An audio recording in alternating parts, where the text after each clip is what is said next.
A Horseman in the Sky by Ambrose Bierce. Carter Drews was born in Virginia. He loved his parents, his home in the South, but he loved his country too. And in the autumn of 1861, when the United States was divided by a terrible civil war, Carter Drews, a Southerner, decided to join the Union Army of the North. He told his father about his decision one morning at breakfast.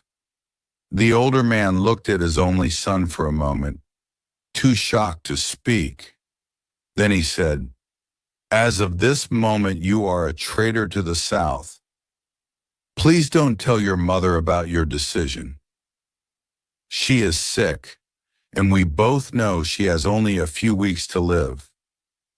Carter's father paused, again looking deep into his son's eyes. "Carter," he said, "no matter what happens, be sure you always do what you think is your duty." Both Carter Drews and his father left the table that morning with broken hearts. And Carter soon left his home and everyone he loved to wear the blue uniform of the Union soldier. One sunny afternoon, a few weeks later, Carter Drews lay with his face in the dirt by the side of a road. He was on his stomach, his arms still holding his gun. Carter would not receive a medal for his actions. In fact, if his commanding officer were to see him, he would order Carter shot immediately. For Carter was not dead or wounded. He was sleeping while on duty. Fortunately, no one could see him. He was hidden by some bushes growing by the side of the road. The road Carter Drews had been sent to guard was only a few miles from his father's house. It began in a forest down in the valley and climbed up the side of a huge rock. Anyone standing on the top of this high rock would be able to see down into the valley, and that person would feel very dizzy looking down. If he dropped a stone from the edge of this cliff, it would fall for 600 meters before disappearing into the forest in the valley below. Giant cliffs, like the one Carter lay on, surrounded the valley. Hidden in the valley's forest were 5 Union regiments, thousands of Carter's fellow soldiers. They had marched for 36 hours. Now they were resting. But at midnight, they would climb that road up the rocky cliff. Their plan was to attack by surprise an army of Southerners, camped on the other side of the cliff.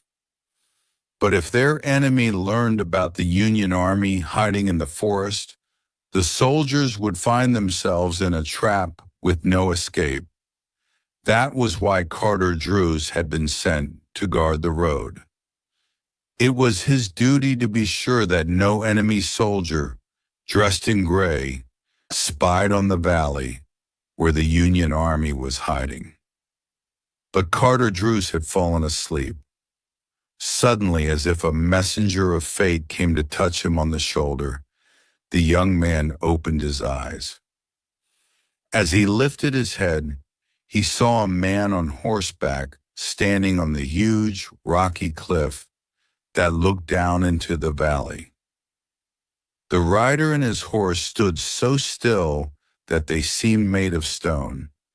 The man's gray uniform blended with the blue sky and the white clouds behind him.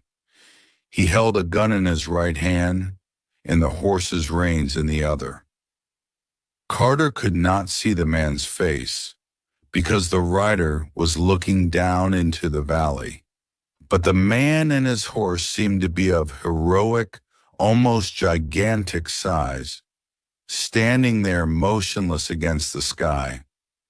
Carter discovered he was very much afraid, even though he knew the enemy soldier could not see him hiding in the bushes. Suddenly the horse moved, pulling back its head from the edge of the cliff. Carter was completely awake now. He raised his gun, pushing its barrel through the bushes, and he aimed for the horseman's heart. A small squeeze of the trigger, and Carter Drews would have done his duty. At that instant, the horseman turned his head and looked in Carter's direction. He seemed to look at Carter's face, into his eyes, and deep into his brave, generous heart. Carter's face became very white. His entire body began shaking.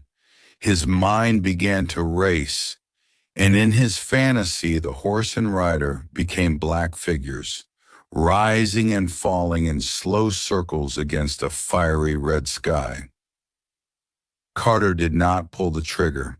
Instead, he let go of his gun and slowly dropped his face until it rested again in the dirt.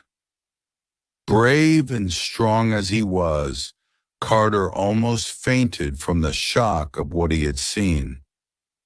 Is it so terrible to kill an enemy who might kill you and your friends? Carter knew that this man must be shot from ambush without warning. This man must die without a moment to prepare his soul, without even the chance to say a silent prayer. Slowly, a hope began to form in Carter Drew's mind. Perhaps the Southern soldier had not seen the Northern troops. Perhaps he was only admiring the view. Perhaps he would now turn and ride carelessly away. Then Carter looked down into the valley so far below.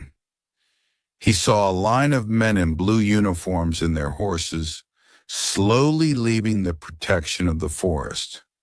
A foolish Union officer had permitted his soldiers to bring their horses to drink at a small stream near the forest, and there they were in plain sight. Carter Drews looked back to the man and horse standing there against the sky. Again he took aim, but this time he pointed his gun at the horse. Words rang in his head, the last words his father ever spoke to him. No matter what happens, be sure you always do what you think is your duty. Carter Drews was calm as he pulled the trigger of his gun. At that moment, a Union officer happened to look up from his hiding place near the edge of the forest. His eyes climbed to the top of the cliff that looked over the valley. Just looking at the top of the gigantic rock so far above him made the soldier feel dizzy. And then the officer saw something that filled his heart with horror. A man on a horse was riding down into the valley through the air. The rider sat straight in his saddle.